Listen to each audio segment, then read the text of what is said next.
gracias a todos por apuntaros a este webinar. Bueno, me presento, soy Fernando Dombrey, soy el Managing Director del Grupo Paradel en la oficina de Madrid, del Grupo Paradel. Bueno, como sabéis, pues seguro que algunos ya repite webinar, porque estamos haciendo, pues en los últimos, yo diría que en sobre todo el último año, muchos. Bueno, pues este es uno más y en esta ocasión pues hemos elegido como tema el abuso del crédito de las sindicales y qué puede hacer el empresario, ¿no? Muy brevemente, para los que no conozcan a Grupo Paradel, contaros que somos una empresa, digamos, cuya principal misión es ayudar a las organizaciones a combatir el fraude a través de nuestros servicios pues, de inteligencia económica, investigación privada y forense tecnológico.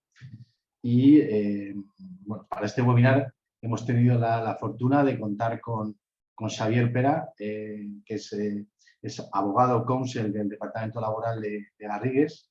Xavier, bueno, por contaros un poco de él, cuenta con una alta experiencia en el ámbito del derecho laboral y de la seguridad social y en especial de la práctica litigiosa en la jurisdicción social. También tiene mucha experiencia en materia de negociación colectiva y procesos de reestructuración empresarial. También asesora de manera recurrente en materia de alta dirección, contratación y realización de pactos complementarios. Por contaros un poco cómo vamos a gestionar el webinar, pues la idea un poco es que podáis ir haciendo a través del chat de la aplicación preguntas. Yo creo que es un tema bastante controvertido, con lo cual espero que haya por lo menos algunas preguntas y tratar de darlas contestación al final del mismo, ¿no? Nosotros todo lo que son los webinars que hacemos, posteriormente los editamos y los colgamos en nuestro canal de YouTube, que tenéis acceso a todos los webinars que hemos ido haciendo, ¿no? Por entrar ya en materia y sin más dilación, pues, desde luego el tema del abuso del crédito de las sindicales siempre ha sido un tema peliagudo, con muchas aristas y con mucha problemática a la hora de interpretar, ¿no?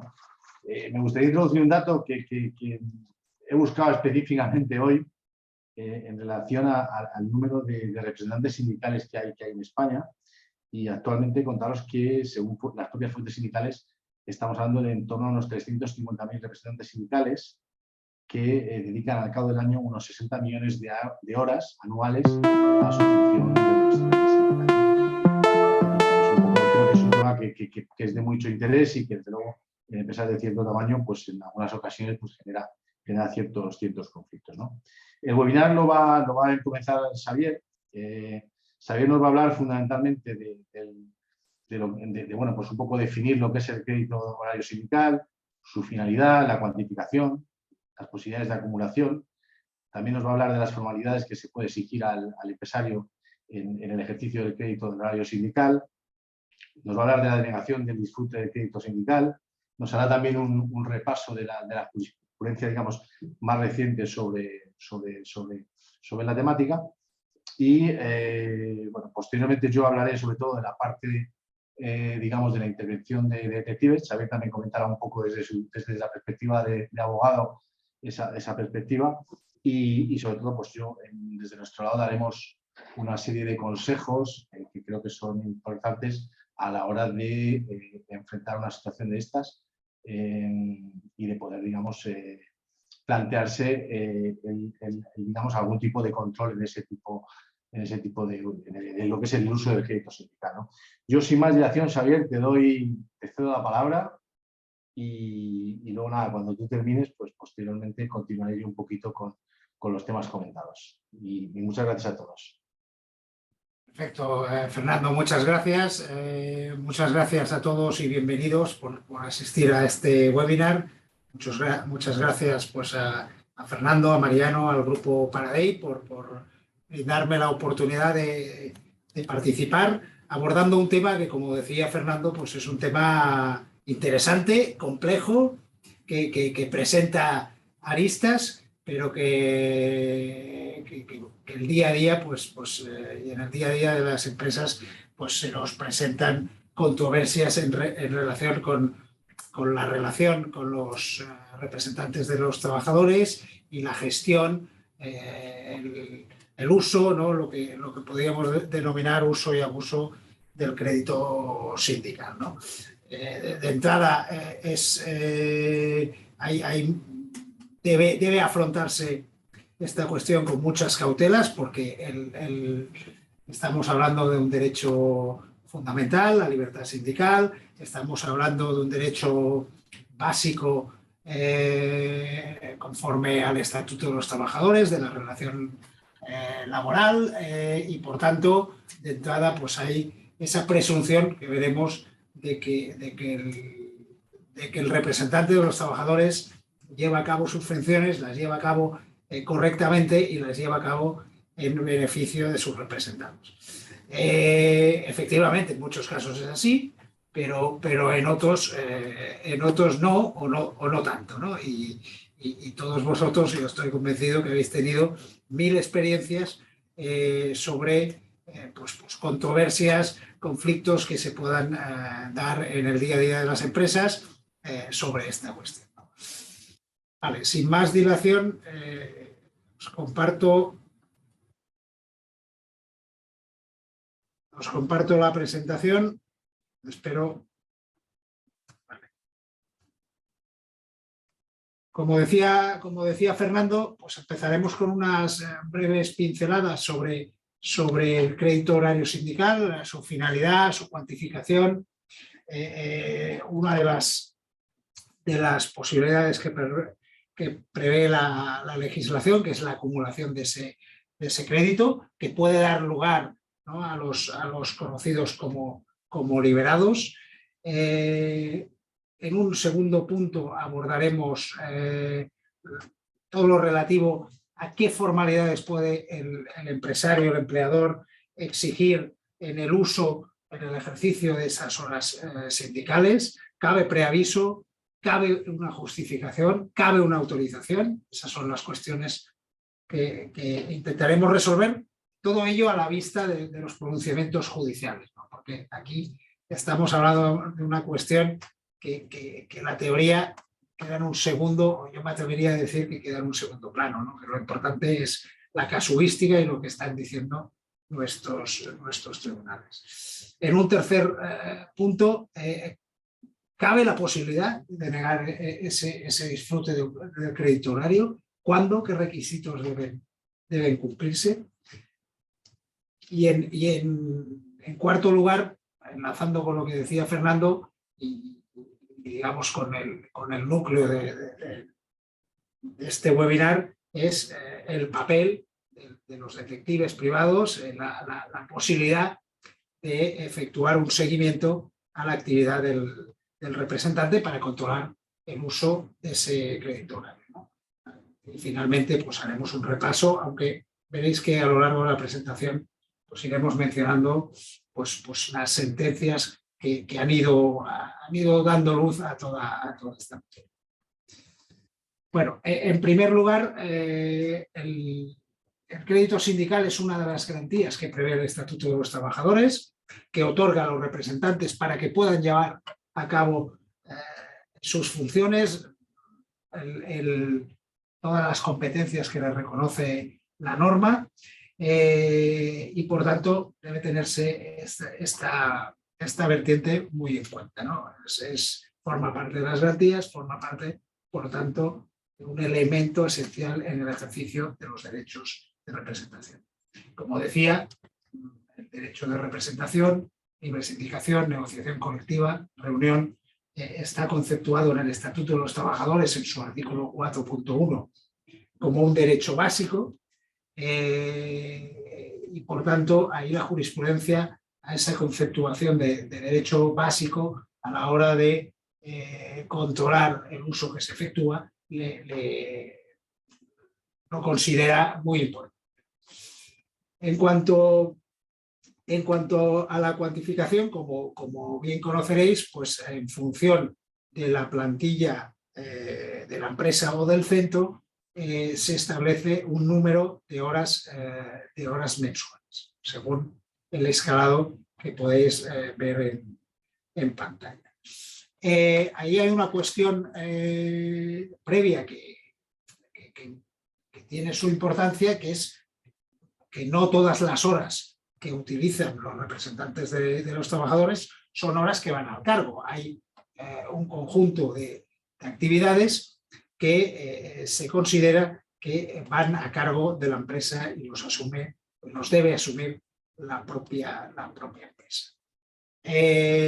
Fundamentalmente estaríamos hablando de reuniones convocadas por la empresa, estaríamos hablando de aquellas horas que especialmente los delegados de prevención pues, dedican al ejercicio de funciones de acompañamiento de la inspección, de verificación en la elaboración de las evaluaciones de riesgo, las reuniones de los comités de seguridad y salud. Es decir, hay toda una parte que no son horas que van a cargo del crédito, sino que son horas a cargo de la representación.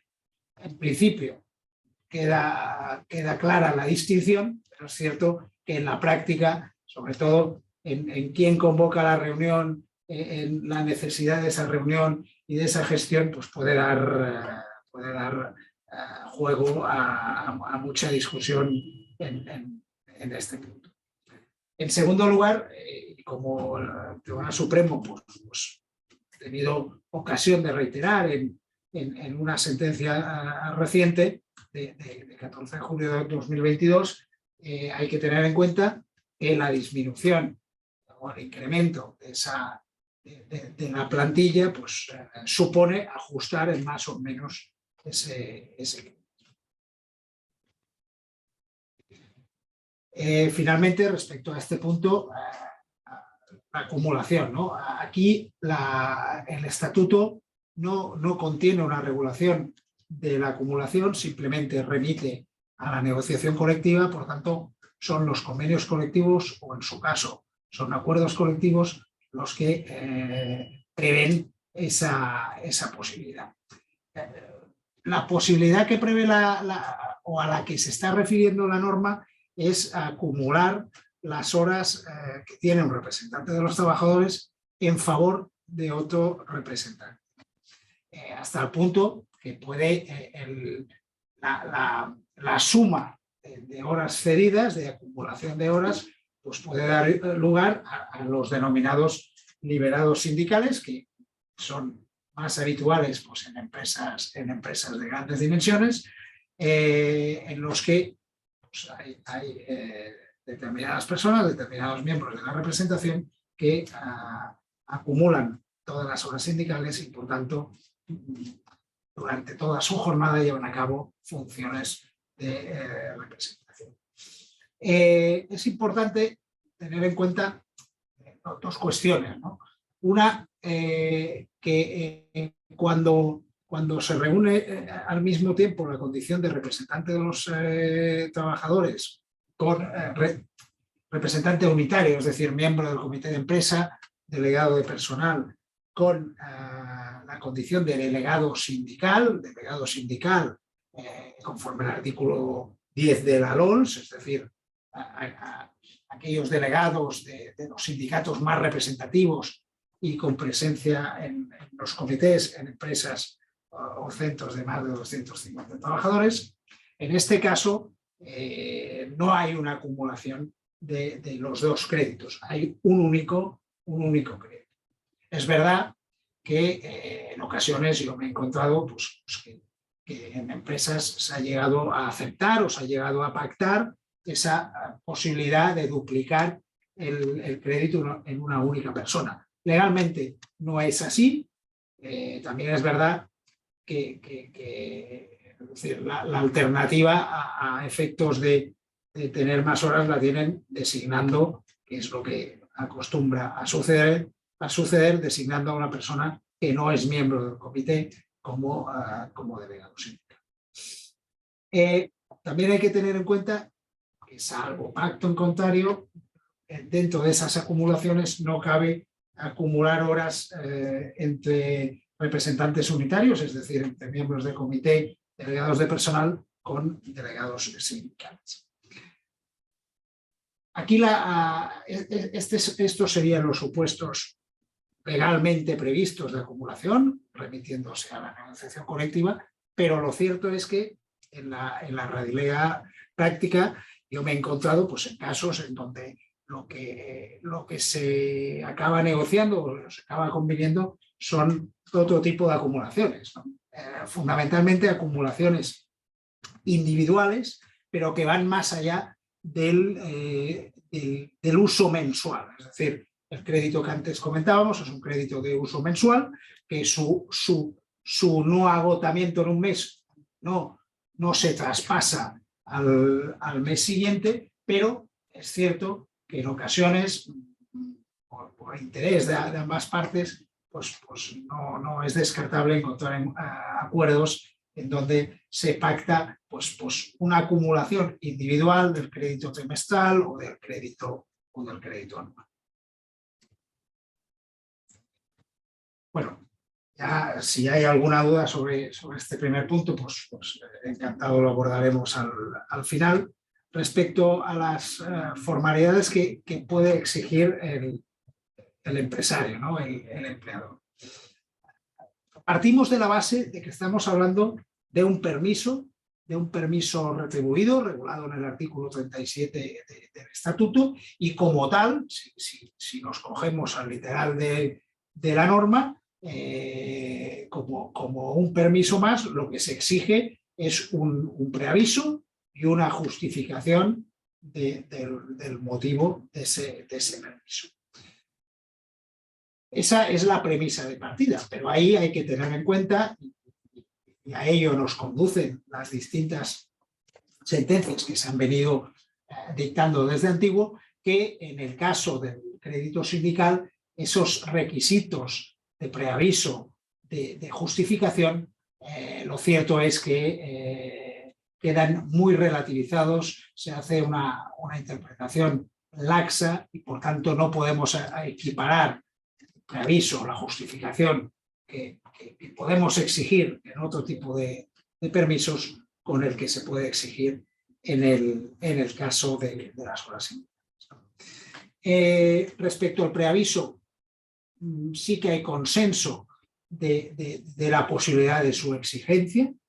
Se considera algo necesario para organizar la actividad de la empresa, organizar la sustitución, prever esa ausencia que puede darse. Donde ya empiezan las discusiones es, bien, ¿qué tipo de preaviso? ¿Cuántos días? ¿Cuánto tiempo? Aquí, en este punto, la sentencia de la Audiencia Nacional de 30 de junio del 14, dictada en conflicto colectivo, en donde la empresa había establecido de forma unilateral unas instrucciones, una regulación sobre el crédito en la que se establecía una antelación de 48 horas. La sala resuelve, considera que esa fijación unilateral es contraria al derecho de representación y no es posible efectuarla porque no deriva de un acuerdo. Por tanto, en esa sentencia, la audiencia lo que está diciendo, oiga, preaviso sí, pero sin que el empresario pueda determinar un plazo en concreto. Ahí la diferenciación, la audiencia la marca en el acuerdo o no acuerdo. Es decir, valida el que haya un acuerdo en el que se establezca un determinado periodo de preaviso y en ese caso deberá los representantes deberán atenerse a ese preaviso, pero en caso contrario, en caso que no exista ese preaviso, a ese plazo no podría exigirse un preaviso determinado. Es cierto, y lo marco aquí, ¿no? En un supuesto contrario, pues tenemos la sentencia del Tribunal Superior de Justicia de Galicia de 21 de diciembre del 2020, en donde aún no existiendo una regulación acordada, una regulación en convenio, en acuerdo colectivo, considera razonable y válido el que la empresa pueda establecer un preaviso de 48 horas. Podéis ver cómo el plazo que abordan la sentencia de la Audiencia Nacional y la sentencia del Tribunal Superior de Justicia de Galicia es el mismo, 48 horas. La Audiencia Nacional considera que la empresa no lo puede imponer unilateralmente, el Tribunal de Justicia de Galicia sí que lo considera. Por lo tanto, en este punto, en la medida de lo posible, especialmente cuando, como decía Fernando, hay un número elevado de representación en la empresa, los órganos existentes pues presentan cierta complejidad. En la medida en que ello sea factible, sea posible, debería intentarse una regulación del procedimiento, de la gestión de las horas en la empresa. Bien en convenio colectivo, en casos de convenio de empresa, bien en un acuerdo de empresa. ¿Cabe todo tipo de preaviso, todo tipo de exigencia formal a este respecto en el convenio? No. Es decir, tiene que haber una razonabilidad, una proporcionalidad en ese preaviso. Por lo tanto, no estamos hablando de preavisos amplios. Estaríamos hablando, aunque los tribunales no establezcan un número concreto, de preavisos de 48 horas, 24 horas o incluso algo mayor en función del tipo de actividad. Pero aquí lo importante es esa fijación colectiva y al mismo tiempo el prever que en determinados casos de fuerza mayor, de casos justificados de actuaciones en el último momento no se exija ese preaviso y no automáticamente se considere injustificada la ausencia con las posibles actuaciones disciplinarias que ello suponga. En cuanto a cómo debe comunicarse ese preaviso, no hay una regulación, no hay un detalle sobre esas formalidades. Está claro que debe poder exigirse que sea por escrito y no debería haber inconveniente que se haga a través de determinadas herramientas, ¿no? Como por ejemplo el caso que conoce la sentencia esta que veis aquí del Superior de Andalucía de diciembre del 20 en que se efectúa a través del portal del empleado. Aquí lo que hay que verificar, y lo digo porque me lo he encontrado en alguna ocasión, es que en la plataforma o en la herramienta de registro horario, por ejemplo, que pueda utilizarse a este respecto, nos aseguremos, verifiquemos que no se está, y ahora lo veremos, que no se está pidiendo una autorización, es decir, que no es requisito de las horas el que estén autorizadas. En segundo lugar, la justificación.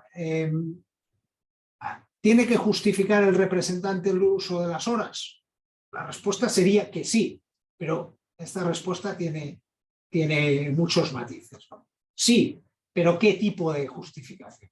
Y ahí nuestros tribunales pues han ido a una justificación muy genérica, muy ambigua, diría yo, efectuando una interpretación amplia, laxa, sobre el contenido de justificación, ¿no? Bastará con decir que son horas sindicales, y no solo eso, sino añadiendo alguna coletilla como reunión en el sindicato, reunión en el comité, asistencia a un curso de formación. Disculpad.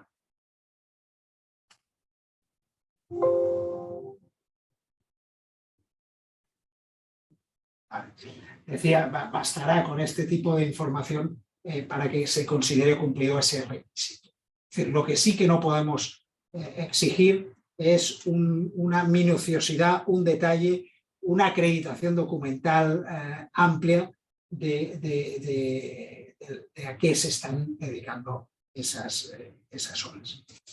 Y en tercer lugar, respecto a la autorización, poníamos en el título, sin poner el interrogante, en este caso está claro que no cabe una autorización, no se puede exigir esa autorización para el uso de las horas sindicales, sin perjuicio, lo veremos ahora, de las posibilidades de negocio. denegación de ese ejercicio.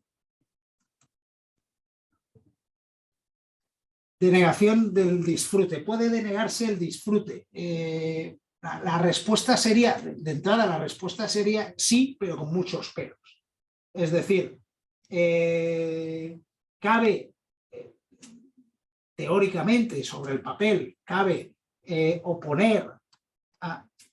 cabe oponer dos tipos de objeción. Una primera, que no se haya cumplido con las formalidades de preaviso, que en su caso pues, establezca el convenio o establezca un acuerdo colectivo, o simplemente no haya preaviso alguno y no haya justificación alguna de la imposibilidad de observar ese preaviso. En segundo lugar, cabe plantear si es posible denegar ese disfrute en el caso de dificultades en la organización de la actividad de la empresa, del servicio, que pueda generar la ausencia en un determinado momento. Como decía, teóricamente esa posibilidad existe, pero lo cierto es que la interpretación que se efectúa de esa posibilidad es una interpretación muy estricta, muy restrictiva, que hay que acreditar muy bien cuáles son las dificultades organizativas que se causan en la empresa en ese día, qué perjuicios supone y el por qué no se ha podido prevenir de otro modo. Ahí influirá el preaviso que se haya podido dar, las fechas en las que nos encontremos y la dimensión del propio servicio, ¿no? Por eso hay que tener en cuenta, haciendo un repaso de las sentencias dictadas sobre esta cuestión, ello puede ser más factible en empresas pequeñas, en empresas en que por el número de empleados y la concurrencia de otras situaciones de ausencia previamente avisadas que puedan darse, pues afecta muy directamente al servicio sin posibilidades de sustitución, ¿no? Y en el caso también de servicios públicos. En el caso de empresas medianas, empresas grandes, empresas que no prestan un servicio público, la verdad es que por la experiencia, tanto en estos temas como en otras materias, como las adaptaciones de jornada, reducciones de jornada, en donde puede aparecer esta cuestión de las dificultades organizativas, la experiencia me dice que, salvo casos muy particulares, muy bien acreditados, muy bien documentados, difícilmente podrá existir esa posibilidad. Aquí, como decía,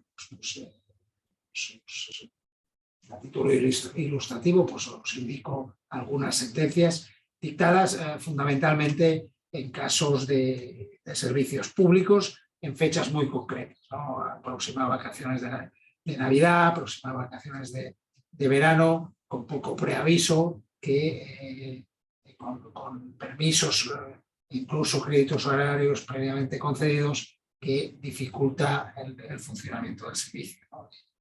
Que hace que, por ejemplo, pues los autobuses no puedan funcionar, o en el caso de la primera sentencia que indico, pues es un caso que coincidía con la inauguración del AVE de León.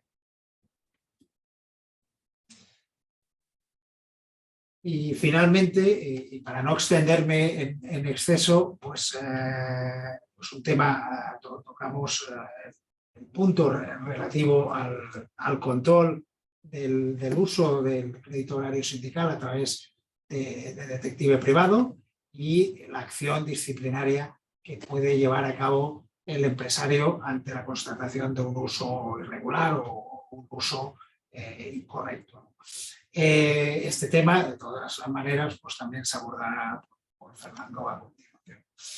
Aquí, en este punto, tenemos que partir de las notas. Hay una serie de notas que ha determinado la doctrina del Tribunal Supremo en sentencias que ya vienen de antiguo, de los años 90, pero que también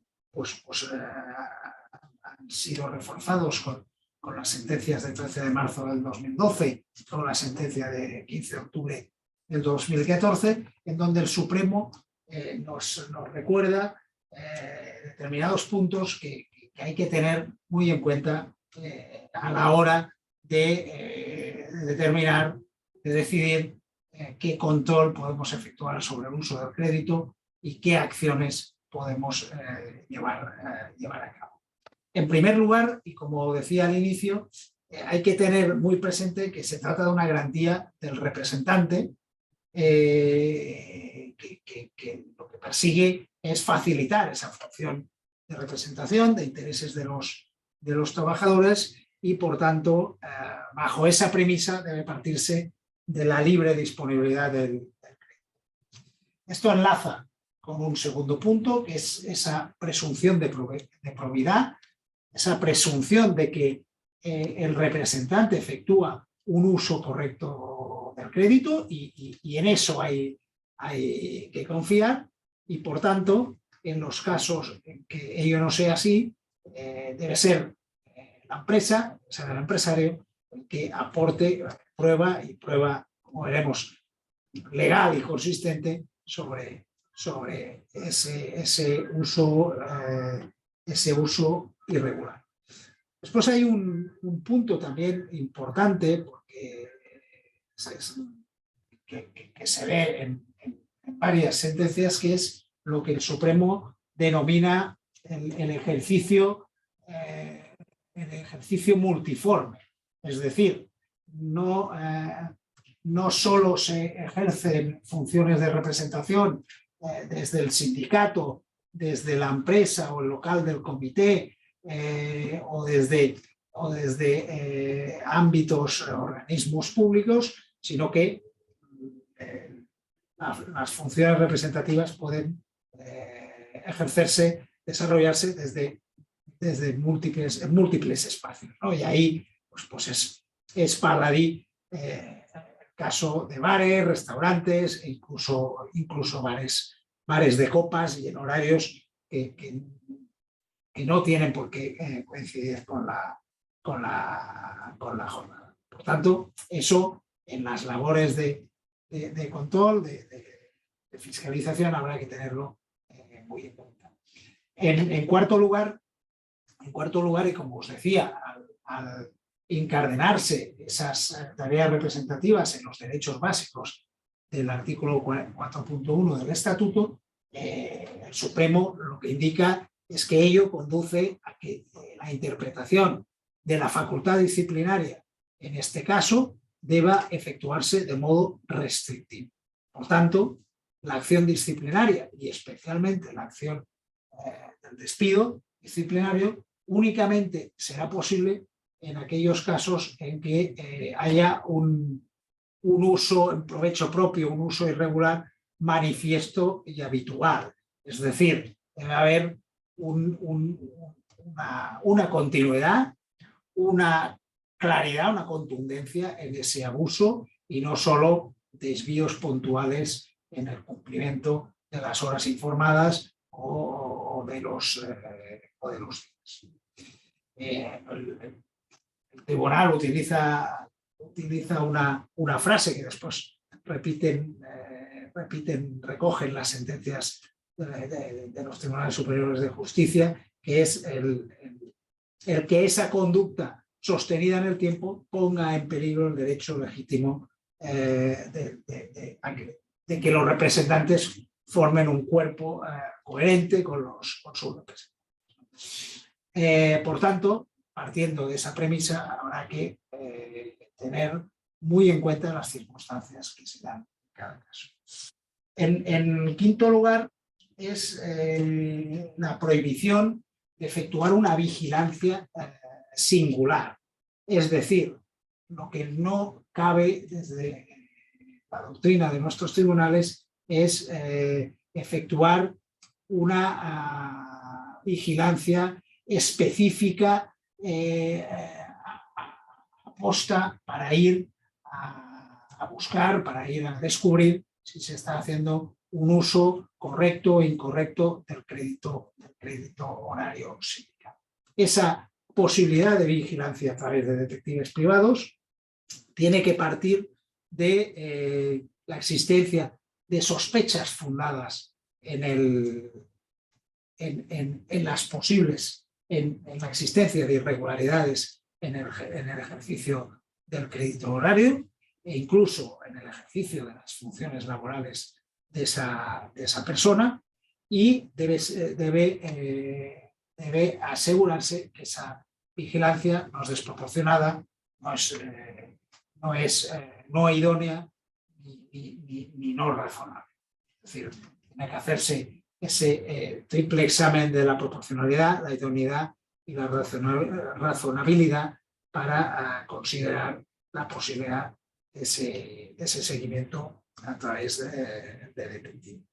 Por tanto, partiendo de esa doctrina y de esos puntos, lo primero que hay que tener en consideración es que no podemos establecer reglas generales a aplicar en todo caso, sino que habrá que examinar muy bien caso por caso cuáles son las circunstancias concurrentes, cuál es el modus operandi del representante, qué sospechas tenemos de que efectivamente pueda haber un uso incorrecto, un uso perjudicial de ese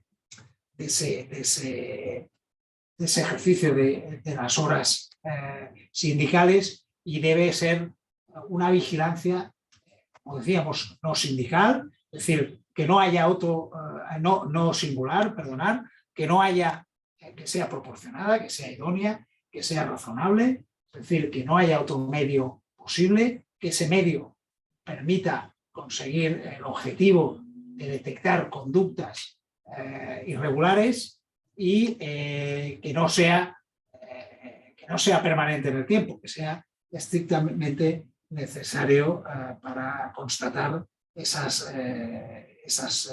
sospechas, ¿no? Aquí, en este punto, pues nuestros tribunales han tenido ocasión de analizar distintas circunstancias, valorando en primer lugar, pues si ese representante hace un uso que no está acorde con el uso que hacen sus compañeros, que agota siempre el crédito, que se produce en determinados momentos, en determinadas fechas, en determinadas circunstancias. Yo añadiría aquí pues que puedan haber también sospechas o conocimientos o quejas de que tampoco su desarrollo laboral es el adecuado, eso especialmente en personas que prestan sus servicios lejos de las instalaciones de la empresa, como serían los comerciales, y, como decíamos, pues analizar caso por caso, ¿no? Es cierto, y aquí podéis ver pues 4 pronunciamientos que destacamos, en los que prácticamente la mayoría, en la mayoría de ellos, o una parte de ellos, el elemento determinante que lleva al tribunal a considerar que no estamos ante una vigilancia singular, que estamos ante una vigilancia justificada y que estamos ante un despido que debe ser calificado como procedente, es en el caso en que se constata, por previas sospechas, que el empleado, el representante, al mismo tiempo está atendiendo otro negocio propio o bien otro trabajo ajeno, ¿no? Es el caso de la sentencia del Supremo del 13 de marzo del 12, que Fernando comentará con más detalle, o el caso de la sentencia del Tribunal Superior de Justicia de Madrid de 28 de septiembre de 2015, en donde, en ese supuesto, el representante, desde que había sido elegido, pues agotaba siempre el crédito horario, lo cual contrastaba con sus propios compañeros y se constató pues, que en los momentos en que avisaba de que estaba efectuando uso del crédito horario, pues estaba en un negocio particular, una chocolatería, atendiendo a la chocolatería con ropa de trabajo, indumentaria con la marca de la chocolatería y, por tanto, en ese caso considera acreditado el Superior de Justicia el que no está desempeñando actividad sindical alguna y considera que ante esa circunstancia pues la investigación llevada a cabo encargada por la empresa es lícita, ¿no? En la tercera sentencia, la verdad es que yo ahí lo consideraría con más, la adoptaría con más cautela, porque en este caso efectivamente se declara el uso correcto, se declara la procedencia del despido. En este caso no era para prestar servicios en un negocio particular o en otro trabajo, sino que se constata que la persona, el representante, pues se va a la playa y hace algunas compras en persona. Pero lo cierto es que en estos casos en que no se está efectuando un trabajo, teniendo en cuenta lo que decíamos antes, ¿no? Del formato multiforme del ejercicio de las funciones de representación, pues hay que tomarlo con mucha cautela, ¿no? Porque si eso no es así, nos va a provocar la nulidad de esa prueba y como en este caso, a diferencia de casos de investigaciones efectuadas a personas que no son representantes, como en este caso estamos hablando de representantes de la libertad sindical, en la mayoría de los casos la nulidad de esa prueba conducirá a considerar que hay una vulneración de la libertad sindical y, por tanto, a la nulidad del despido o de la sanción en sí. Ya no quiero alargarme más, simplemente pues veréis que bueno, es una materia que genera sentencias, en donde las sentencias pues tienen muy en cuenta todas las circunstancias que se van dando, partiendo de esa doctrina que antes exponíamos del Supremo, con esas notas de la función representativa, de la presunción de probidad, por lo tanto, de la presunción de que se hace un ejercicio correcto, del carácter restrictivo de la acción disciplinaria y de la prohibición de una investigación, de un control, una verificación singular, ¿no? Por ello, ahí mi recomendación, mi consejo es siempre, antes de adoptar la decisión de efectuar un control sobre la actividad sindical del representante, de encargar pues, un seguimiento de detective, se tengan muy en cuenta cuáles son las circunstancias previas, los hechos previos que nos llevan a tomar esa decisión, ver en qué medida podemos dejar rastro documental de esos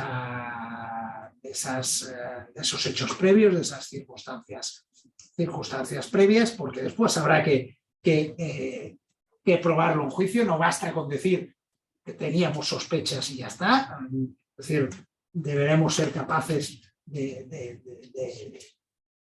poder aportar un mínimo de material probatorio sobre esas sospechas y después, como decíamos, no bastará una actuación puntual, deberá haber cierta continuidad sin que pueda establecerse una regla, pero es evidente que una ocasión, 2 ocasiones e incluso 3 pues será insuficiente, ¿no? Deberá poder demostrarse que esa conducta se repite en el tiempo e incluso pues, que ha habido ciertos avisos previos, especialmente porque en muchas ocasiones pues, va unido a la falta de preaviso, incluso al exceso en horas. O sea, es otra cuestión que no he hablado con anterioridad, pero que es es conveniente tener en cuenta, ¿no? Ahí es muy importante poder efectuar un cómputo, un control por parte de la empresa de cuántas horas en realidad están utilizando los representantes y poder ir avisando esas desviaciones para que no se repitan. ¿No?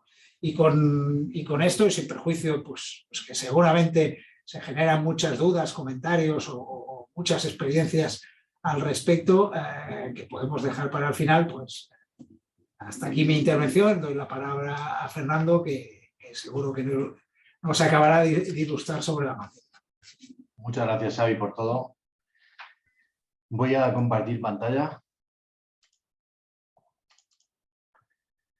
La verdad que yo voy a ir rápido porque yo creo que Xavi ha entrado creo que en algunas cosas bastante a fondo y tampoco, yo creo que lo más interesante de casi de esto también será el tema de preguntas y que podáis, pues aquellos que tengan dudas en la medida de lo posible, pues si podemos aclararlas, pues será fenomenal, ¿no? Entonces, bueno, pues yo voy a partir un poco por la parte, digamos, de comentar lo que es un poco... bueno, lo que es la actuación, digamos, de los investigadores privados en distintos ámbitos, ¿no? Es un poco una introducción que haré muy brevemente, porque yo creo que todos conocen más o menos lo que es la actividad de la investigación privada. La actividad de la investigación privada en España es una actividad muy reglada. La normativa que regula la actividad de los detectives privados es la ley 5/2014 de seguridad privada. Y bueno, pues es la ley, digamos, que de manera específica nos indica qué diferentes aspectos, digamos, se pueden investigar, ¿no? En qué ámbitos se pueden realizar investigaciones. Evidentemente, hay ámbitos que están excluidos, como son los temas penales que sean perseguibles de oficio, pero en general, pues cualquier ámbito, como bien indica el artículo 48 de la Ley de Seguridad Privada, pues el ámbito económico, el mercantil, el financiero y, por supuesto, el ámbito laboral, ¿no? que es un poco en el que estamos hoy centrados, ¿no? en este ámbito laboral. Respecto a la figura un poco del detective, bueno, pues es una figura absolutamente reconocida por los tribunales y lo comento un poco porque, y de hecho con los temas sindicales, a veces con empresas, digamos, de un tamaño más bien pequeño, pero que tienen ya algún representante sindical, se plantean si es hasta legal hacer ese tipo de cuestión y evidentemente que es legal, ¿no? El artículo 20 del Estatuto de los Trabajadores faculta al empresario a realizar ciertos controles. Con todos los parabienes legales que ha comentado Xavi, pues eso, digamos, de lo que es el tema de los representantes sindicales y bueno, pues que están especialmente, digamos, protegidos y que ese principio de probidad que ha comentado, pues evidentemente, pues en principio se supone que hay una actuación legítima en cuanto a sus actividades. Hablando de legítima, evidentemente, cuando nos planteamos hacer cualquier tipo de investigación y nos plantean hacer una investigación a una empresa de investigación privada, lo primero que nos tenemos que plantear nosotros como ejecutores de esa actividad es si hay un interés legítimo, ¿no? Y en el caso del tema de los representantes de los trabajadores, pues evidentemente tenemos que hacerlo con un mayor cuidado. Creo que ahí tenemos que analizar muy bien si tiene sentido o no tiene sentido hacer ese tipo de control, ¿no? Lo del principio de proporcionalidad en la actuación de los detectives privados ya lo ha comentado Xavi, pues evidentemente cualquier investigación en el ámbito laboral que ejerza un investigador privado tiene que atender al principio de proporcionalidad, no solo en la parte de los representantes de los trabajadores, sino, pues, por ejemplo, en cualquier cuestión relativa a un tema de competencia desleal, a un bajo rendimiento, a una baja fraudulenta. En cualquier cuestión de estas, pues digamos, tenemos que atender siempre al principio de proporcionalidad, que recoge las tres cuestiones de la idoneidad, la necesidad y la proporcionalidad, ¿no? Respecto, bueno, a la definición del Supremo sobre los directivos, bueno, pues, básicamente que es un instrumento dotado de exclusividad para el eficaz control por parte de los empresarios de los deberes que son exigidos a los trabajadores. Y esto es una reiterada jurisprudencia que admite, evidentemente, sin ningún tipo de complicación, el empleo de detectives para hacer ese control de los empresarios respecto a los trabajadores. sabiendo desde luego y teniendo muy en cuenta todo lo que ha comentado Xavi respecto a, pues bueno, pues digamos, todas las mayores, digamos, cuestiones de cuidado que hay que tener por la singularidad de lo que es el seguimiento a un representante sindical, ¿no?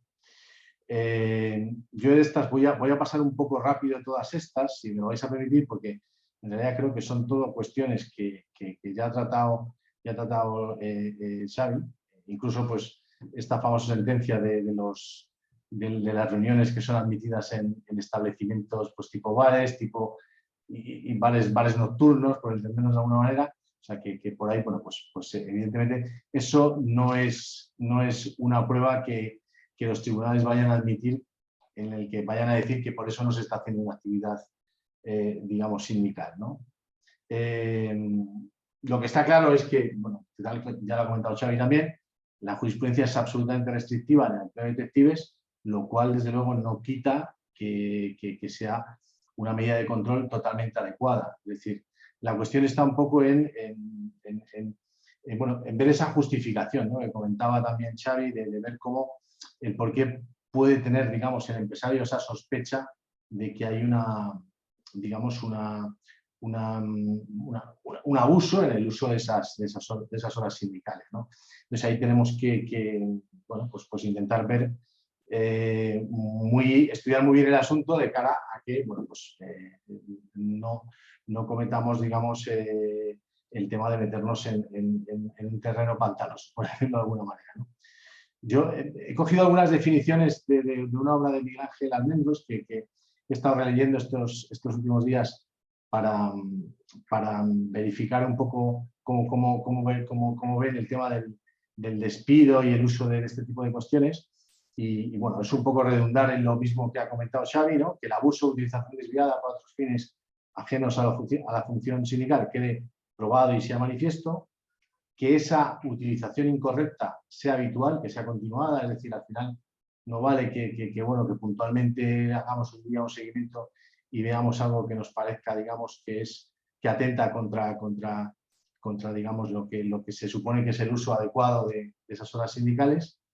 Y bueno, lo del tema de la vigilancia singular, que es un tema absolutamente repetido en toda la jurisprudencia relacionada con este tipo de actividades, habría también es un tema a interpretar, porque esto de la vigilancia singular, definir cuándo estamos ante una vigilancia singular y cuándo no es esa vigilancia singular, es complicado, porque además, si en un momento dado también tienes que argumentar que el uso incorrecto es habitual y eso de alguna manera define que vas a tener que hacer un seguimiento, digamos, por lo menos durante algunas jornadas, más de una vez, evidentemente. O sea, que todo eso hay que tenerlo en cuenta, ¿no? Y luego, bueno, pues que la sanción sea razonable y proporcionada. Es decir, que al final el despido, digamos, sería la mayor sanción.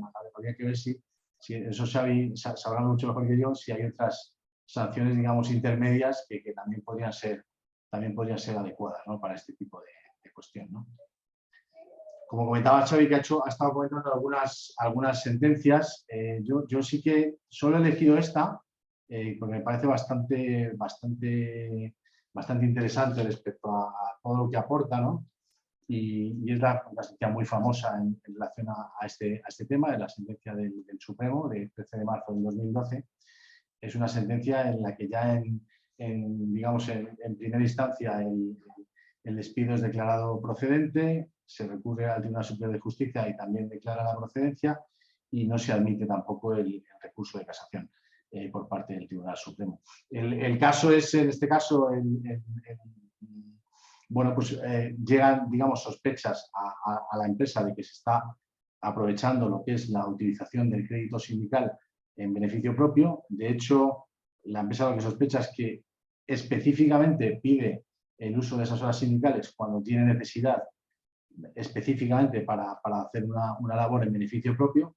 En concreto, la empresa digamos, que contrata los servicios del detective es una empresa que se dedica al sector de las cabezas de cordero, muy específico, y bueno, pues tiene unas sospechas muy fundadas de que este empleado está ejerciendo una actividad además paralela a la suya, es decir, porque porque lo que estaba haciendo este hombre es que se dedicaba a asar cabezas de cordero, lo que hace es contratar los servicios de un detective para verificar esto.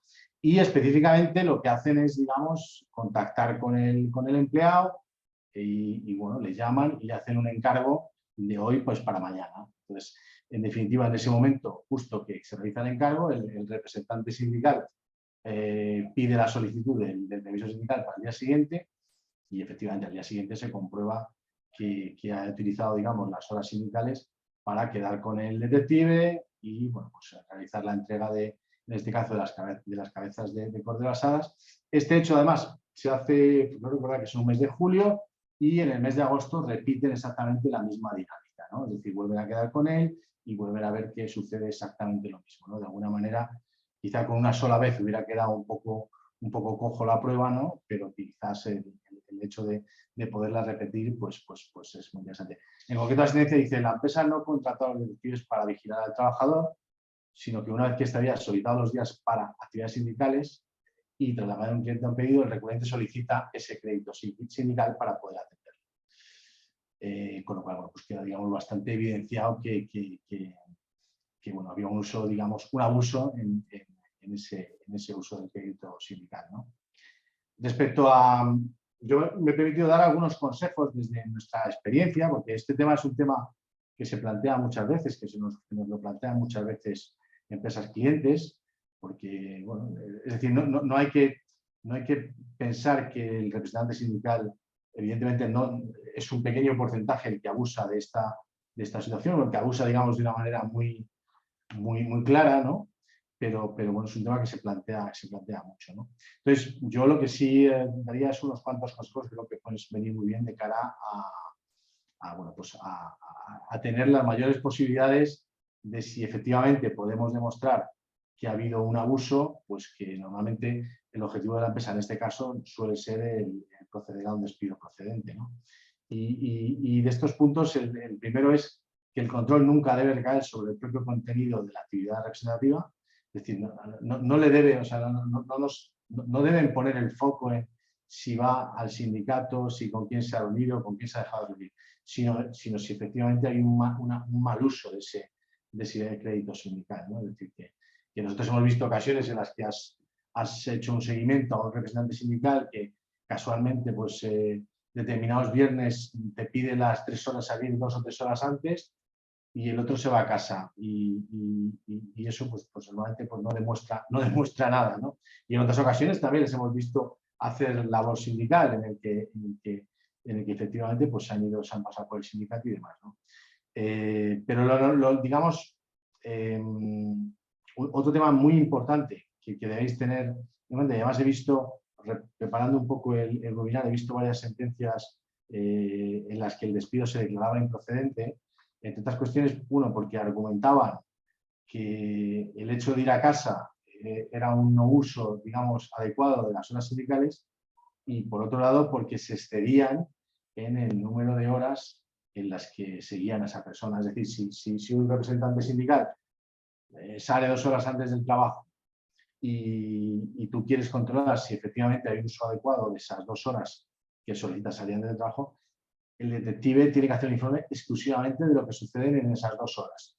Lo que suceda después, pues no nos interesa y además, pues digamos, estaríamos vulnerando el derecho a la intimidad de esa persona porque estamos ya fuera, digamos, de ese control.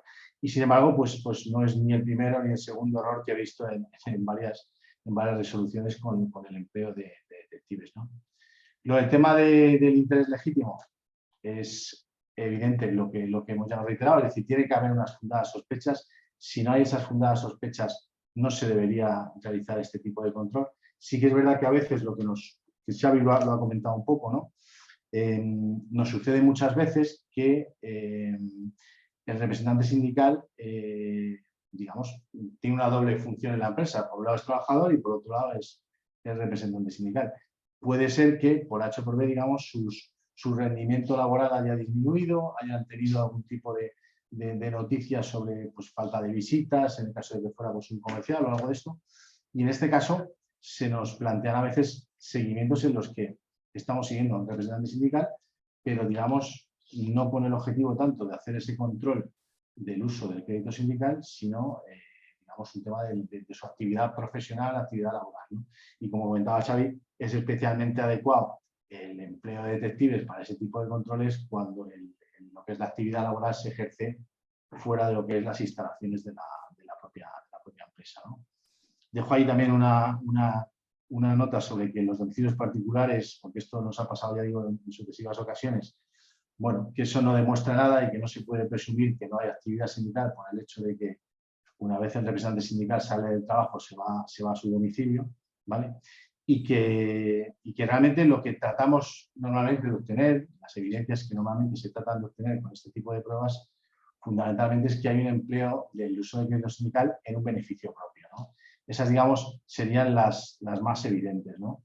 Yo realmente las que hemos visto, que hemos tenido, digamos, un informe, digamos, bastante cerrado y que no había, digamos, por dónde atacarlo, son aquellas en las que, por un lado, hay, como en el caso que comentábamos de las cabezas de cordero, hay un uso de ese crédito sindical para hacer una actividad en beneficio propio, que puede ser pues, trabajar en la tienda de la hermana, que puede ser que tiene su propio negocio, que puede ser que tiene un segundo trabajo, en fin, que ese tipo de cuestiones, ¿no? Hay también temas más atípicos, pero que también yo creo que bueno, están ahí un poco en el límite, es decir, cuando hay un uso, por ejemplo, pues para hacer un viaje o para hacer, digamos, una actividad lúdica.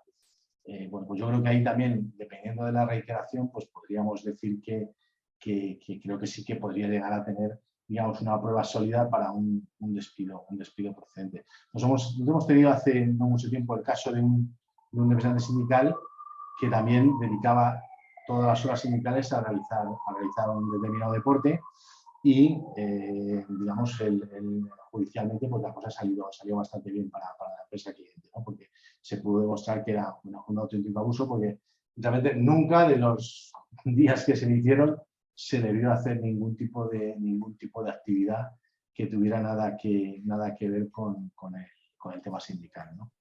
Y bueno, yo creo que como Xavi ha entrado mucho en el tema suyo, en el tema jurídico, creo que con estas pinceladas podemos un poco, bueno, quizás abrir el debate. No sé si yo he visto ya que por ahí había algunas preguntas. Me atrevo a abrir el chat y plantear algunas de ellas, ¿eh? Y yo creo que la mayoría van a ser para ti, Xavi. Pero bueno, yo si entran en algo de detectives, intentaré echarte un cable, ¿no? Y te hago la primera, que dice: me gustaría cuestionar un tema relativo a la posibilidad del disfrute de crédito sindical acumulado durante un periodo de IT sin usar, una vez el representante está de alta en la empresa otra vez, sin que haya cedido a otro representante, entiendo que esas horas.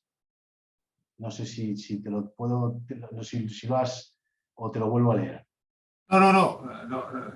No he podido, porque además he aprovechado mientras hablabas, para ir viendo las preguntas que se formulaban, ¿no? Bueno, aquí para dar respuesta a esta cuestión, lo primero que hay que partir, y efectivamente dice sin usar porque pues es consciente de ello, es que estando de baja por IT no es incompatible en desarrollar funciones sindicales, siempre y cuando no sean incompatibles con su estado de salud, pero ahí entraríamos en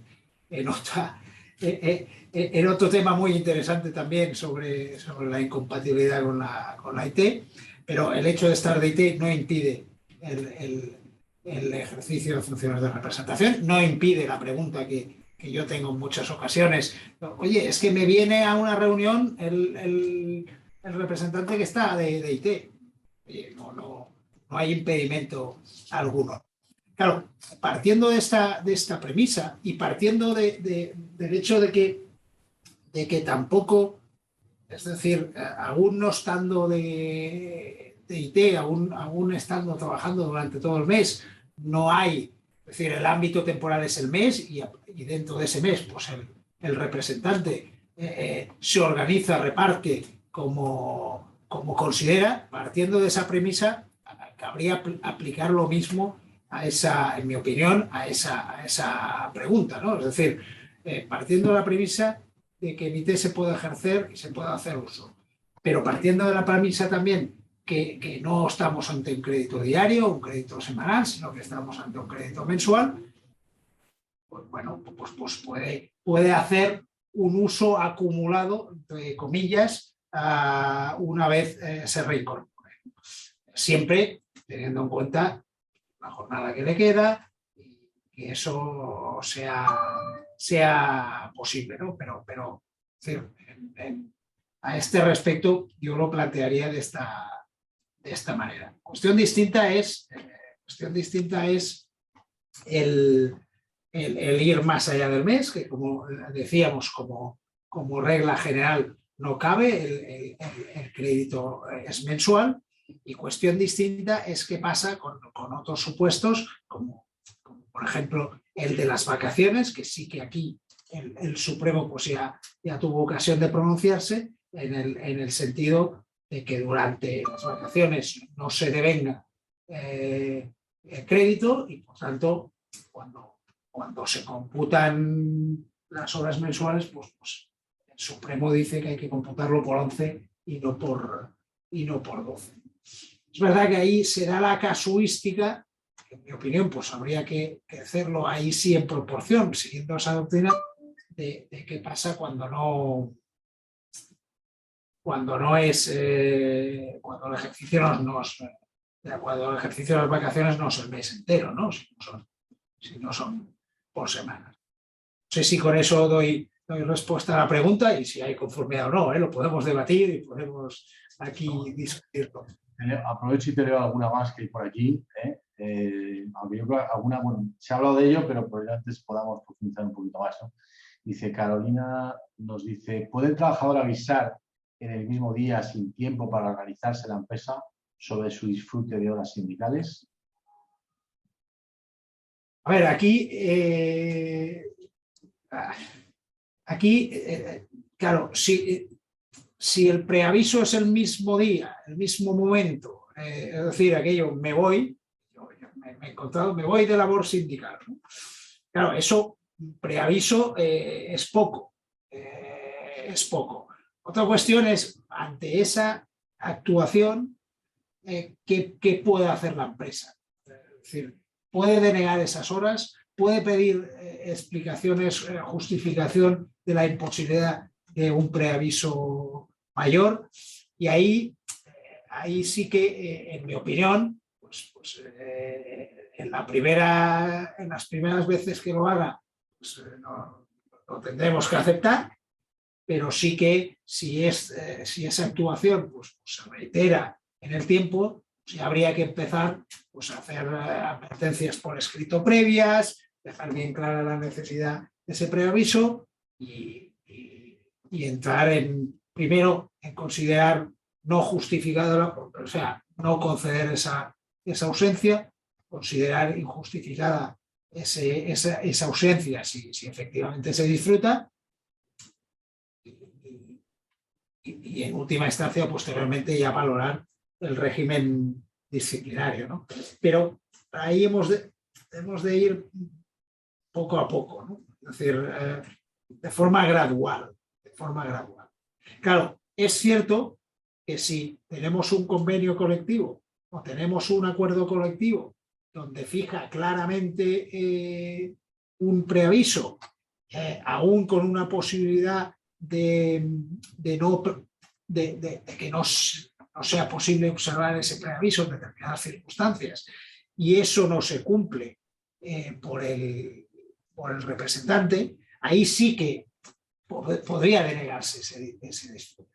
En las sentencias que antes comentábamos, pues hay uno de los casos en que sucede, hay un mayor preaviso, ¿no? Hay un preaviso, en ese caso se establecían 24 horas, creo que se dejan 20 o 21.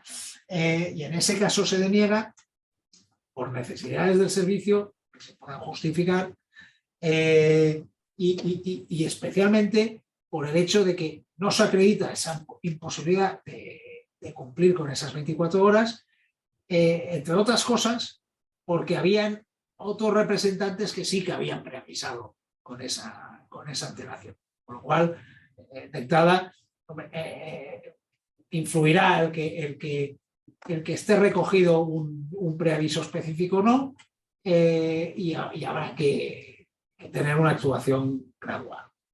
La verdad es que la mayoría van por ese, porque la siguiente es un poco en la misma línea. Dice, si el trabajador pide horas sindicales con el preaviso correcto, pero el departamento se queda sin trabajadores ese día porque hay personas de vacaciones o en situación de IT, ¿puede la empresa denegarle el permiso?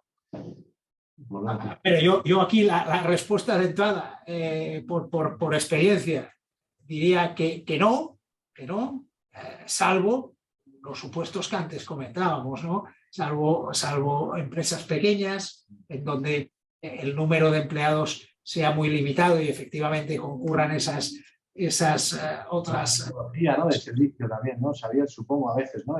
Por la propia tipología. Sí, y el servicio público, ¿no? El ámbito sanitario, el ámbito del transporte. Es decir, ahí siempre habrá más recorrido. El problema, y eso lo encuentras también en pronunciamientos judiciales en los casos de adaptaciones de jornada, de concreciones horarias de las reducciones de jornada. Al final, el problema es que en empresas grandes, una de las respuestas que suele ser habitual por parte de los tribunales es, oiga, es que usted tiene capacidad para contratar a una persona que sustituya. Además, si ahí se ha observado un preaviso, pues tienes tiempo de reaccionar, ¿no? Si no, pues ahí también influiría, ¿no? Pero yo ahí la respuesta sería, en condiciones generales, no. En casos de determinados servicios, de empresas pequeñas, de que hay una acumulación de personas pues, ejerciendo otros permisos o de vacaciones o de ITs, y al mismo tiempo el preaviso que se observa no te deja margen de actuación, pues en ese caso cabría plantear esa negativa.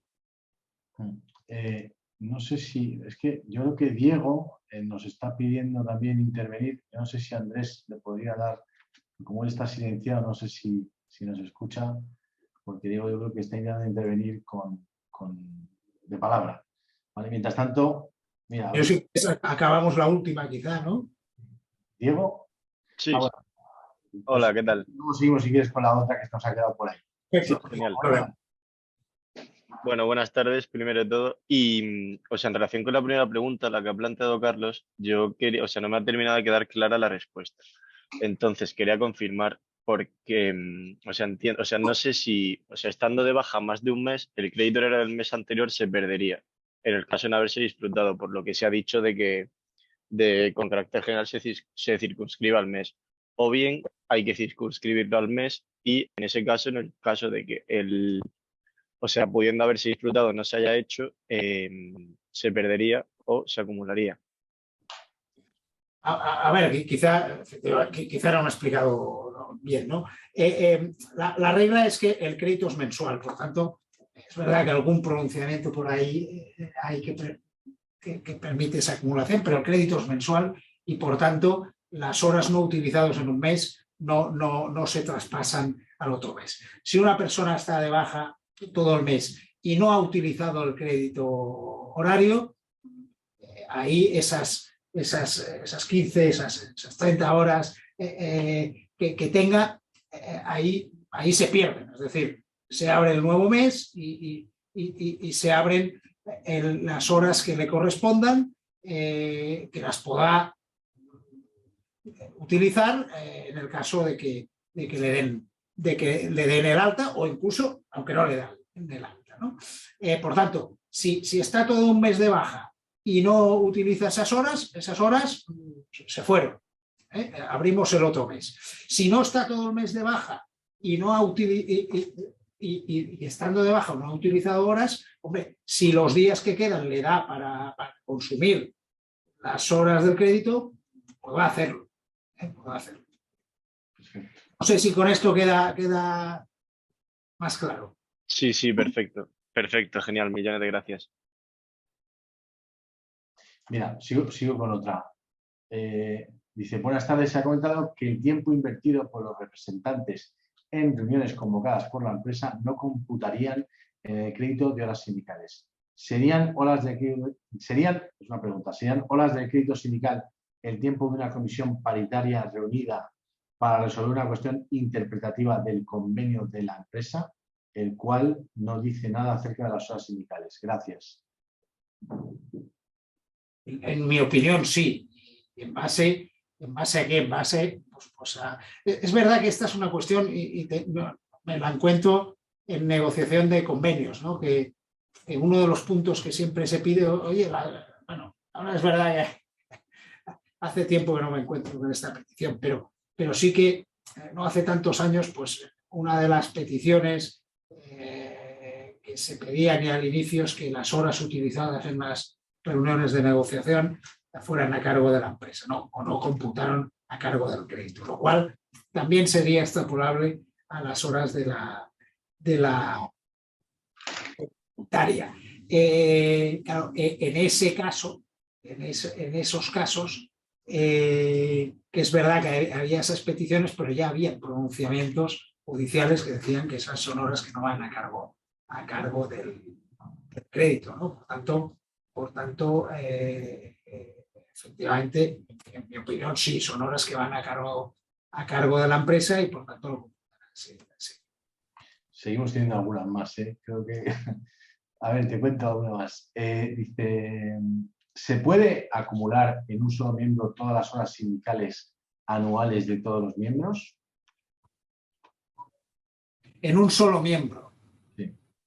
Sí, es posible. Es verdad que la norma ahí habla de acumulación trimestral, pero es posible. Es decir, es la figura de los liberados, ¿no? Acumulamos horas en un único miembro, en dos miembros, en lo que dé, ¿no? Ahí ya el que sea de todos los miembros en uno de solo dependerá de las siglas sindicales, ¿no? Porque será difícil que se acumulen en una persona las horas que pertenecen a representantes de otros sindicatos, ¿no? Pero sí, eso es perfectamente posible, si bien tiene que haber pues, esa previsión en convenio o en acuerdo y la correspondiente comunicación, la correspondiente acreditación de la autorización del que cede las horas, que en cualquier momento puede dejar sin efecto esa acumulación, ¿no? Aquí lo aconsejable es regular las reglas, es establecer las reglas de esa acumulación, de esa retirada de esa autorización, sobre todo cuando se produce en mitad del trimestre o en mitad del ejercicio, si nos vamos a acumulación anual.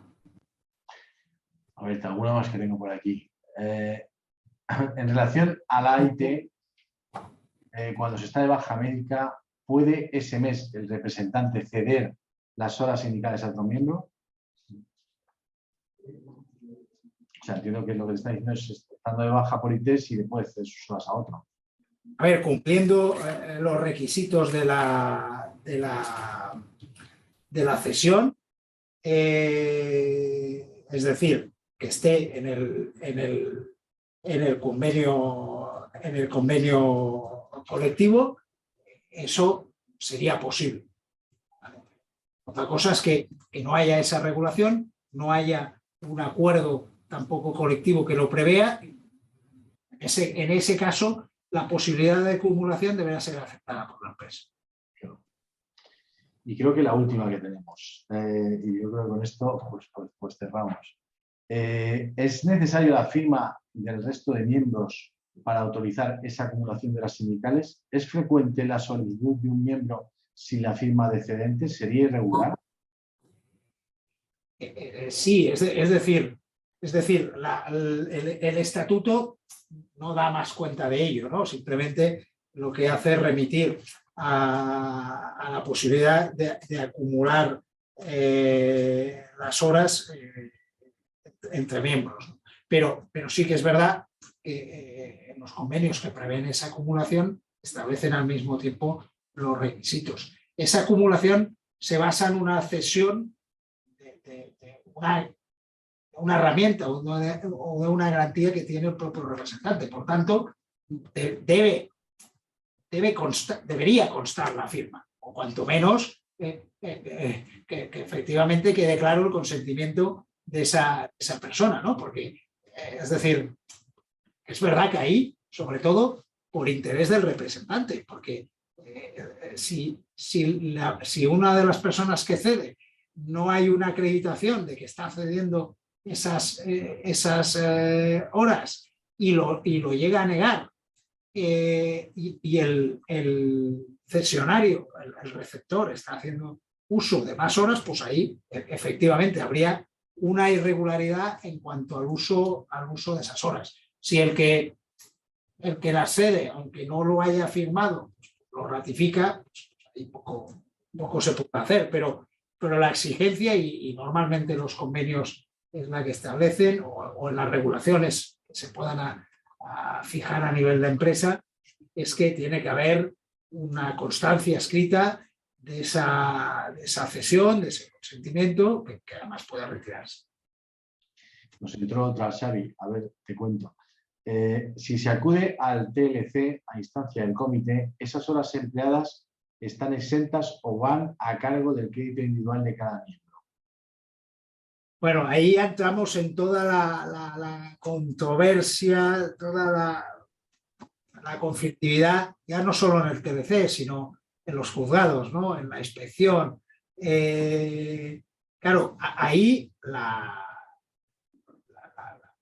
teoría y la regla es que eso serán horas que no van a cargo del crédito si la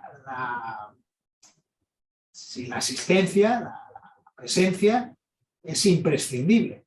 Si no lo es, puede haber una delegación y puede ir el asesor, pues en eso, ahí van a cargo del crédito, ¿no? Es verdad que en un TLC, que estamos hablando de mediaciones, de conflictos colectivos, hombre, no van a ir solo los asesores, sino van a ir los miembros, ¿no? Pero en principio, en aquellos, salvo que haya una obligación de asistir, de comparecer personalmente, esas horas sí que irían a cargo del crédito. Muy bien. Pues yo creo que ya no tenemos más, Xavi. Ha habido bastantes y, como yo sospechaba, todas para ti. Así que, nada, pues muchísimas gracias a todos los asistentes. Muchísimas gracias a ti, a Xavi, por ayudarnos a darle mayor difusión a este tema controvertido. Y bueno, pues hasta la próxima, porque bueno, en breve pues tendremos algún otro webinar. Esperamos que con un tema tan interesante como este. Y nada, muchísimas gracias a todos. Yo por mi parte, agradecer pues, a todos los asistentes pues, por su presencia, sus preguntas. Espero no haberme enrollado mucho. Ya sé que le he quitado algo de tiempo a Fernando y algo de explicación. Pero bueno, tanto Fernando como yo mismo pues estamos a vuestra entera disposición para cualquier duda que genere esta situación o este tema que los genera. Y en que se puede confiar pues en la profesionalidad y en el buen saber hacer de Grupo Paradel. Muchísimas gracias a todos. Un placer. Buenas tardes.